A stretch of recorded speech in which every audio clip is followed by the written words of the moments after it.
Channel कोकणच्या समृद्धीचं विलीना ठाकूर आपल्या सर्वांचं कोकणशाहीच्या सकाळच्या बातम्या विशेष बुलेटिन मध्ये स्वागत।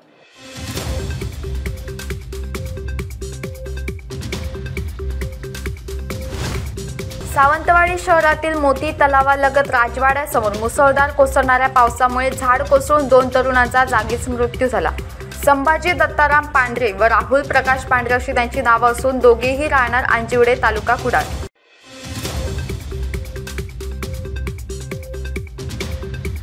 मानगाव कुंभारवाडी नजीक मोटारसायकलमध्ये मंगळवारी सकाळी 10:30 वाजता झालेल्या अपघातात एका मोटारसायकलच्या मागे बसलेले बाळकृष्ण केशव माथी वय 65 राहणार महादेवचे केरवडे मालाची राई हे गंभीर जखमी झाले। त्यांना सावंतवाडी उपजिल्हा रुग्णालयात उपचारासाठी दाखल केले असता उपचारापूर्वीच त्यांचे निधन झाले।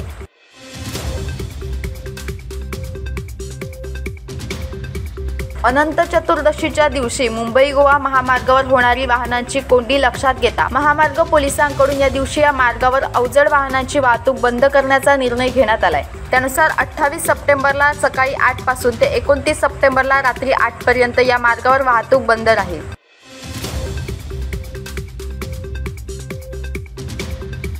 सिंधुदुर्ग जिल्ह्यामध्ये लंपी आजारामुळे आतापर्यंत 109 जनावरांचा मृत्यू झालाय।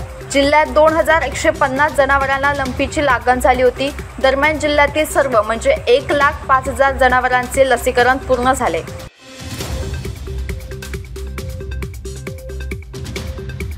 मोती तलावाचा गाळ काढण्यासाठी उन्हाळ्यात तलावातील पाणी सोडण्यात आले होते, त्यामुळे तलावातील मासे कमी झाले होते।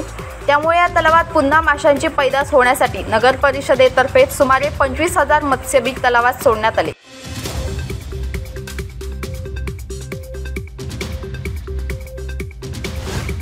याबरोबरच कोकणशाहीच्या सकाळच्या बातम्यांमध्ये इथेच थांबतोय, पण तुम्ही मात्र दिवसभराचे अपडेट्स आणि ताज्या घडामोडी जाणून घेण्यासाठी कोकणशाहीचं YouTube चॅनल सबस्क्राइब करा, फेसबुक पेज लाईक करा आणि Instagram पेजला फॉलो करायला विसरू नका।